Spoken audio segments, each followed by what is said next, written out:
Student, Shreyas school English medium standard 7 subject science chapter number 13। अब हम chapter number 13 की starting करेंगे, जिसका नाम है मोशन एंड टाइम। मोशन और टाइम का मतलब क्या होता है?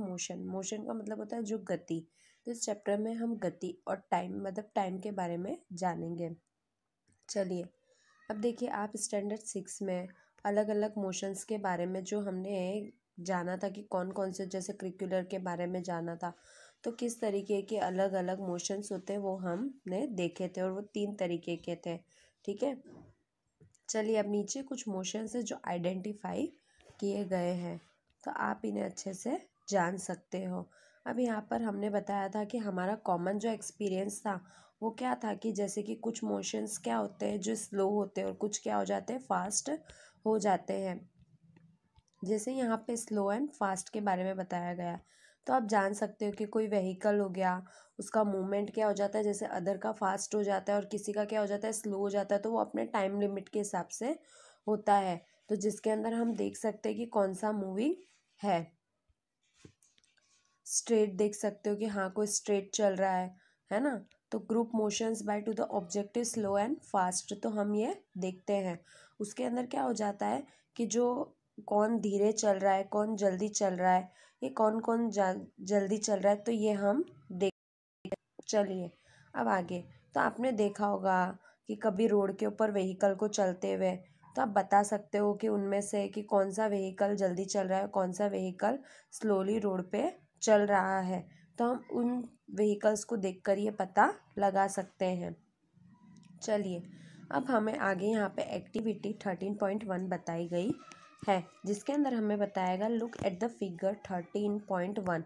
तो जहाँ पे पोजीशन है, तो हमें वहाँ पे सड़क दी गई है। तो सड़क के अंदर क्या हो रहा है, हमें vehicles moving road direction at a सम।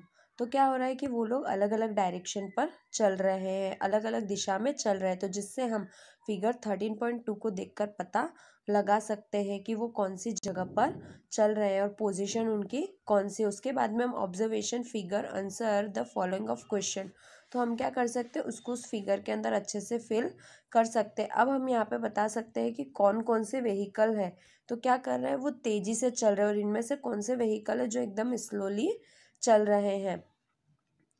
अब हम ये भी जान सकते हैं कि उनमें से डिस्टेंस किसका है, कौन से व्हीकल है जो तेजी से चल रहे हैं और कौन से धीरे गति कर रहे हैं। तो इसके बारे में हम आसानी से सोच सकते हैं, ये ऑब्जर्वेशन कर कर उनके डायरेक्शन को जानकर। तो हम ये भी पता लगा सकते हैं कि कितनी मिनट में किसने कितनी दूरी तय की गई है और कौन कितनी दूरी पर चला है। तो हम ये आसानी से पता लगा सकते हैं। अब आप सोचिए कि अगर आपका कोई फ्रेंड है, वो क्या कर रहा है, साइकिल से कहाँ जा रहा है, साइकिल से बस स्टेशन जा रहा है, और उसके बाद में बस चल रही है। तो आप पता लगा सकते हो कि आपको पता चल जाएगा कि बस के चलते समय साइकिल कितनी तेजी से चल सकती है ना। तो उसको पेंडल मारने में ही ज़्यादा टाइम लग जाएगा। तो दोनों का डिस्टेंस यानी 5 मिनट्स स्मॉलर आप देख सकते हो। तो आप ये पता लगा सकते हो कि काफ़ी कम चल सकता है। चलिए अब आप दोनों का कंपैरिजन कर सकते हो, तो आपको उसमें पता चल जाएगा कि जो बस चली है वो क्या थोड़ी कम दूरी पर, कम मोशन पे चली है। उसी तरीके से हम देख सकते हैं कि दोनों में से कौन फास्ट चल रहा था। चलिए अब हम ये जान सकते हैं कि यहाँ पे हमें 100 मीटर रेस के बारे में बताया गया है।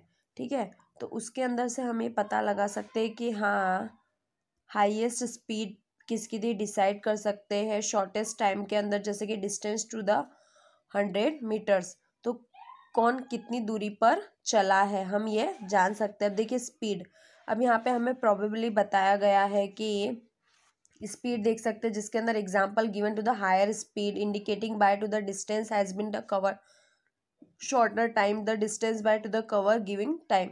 तो जिसके अंदर हम ये जान सकते हैं कि कोई भी मतलब दूरी चली गई होगी तो कम समय में चली जा सकती है। उसी तरीके से किसी दिए गए समय पे क्या हो जाता है, अधिक दूरी, मतलब कि जो हमें टाइम दिया गया है उसमें हम थोड़ा ज़्यादा चल सकते हैं। चलिए मोस्ट कन्वीनियंट, जैसे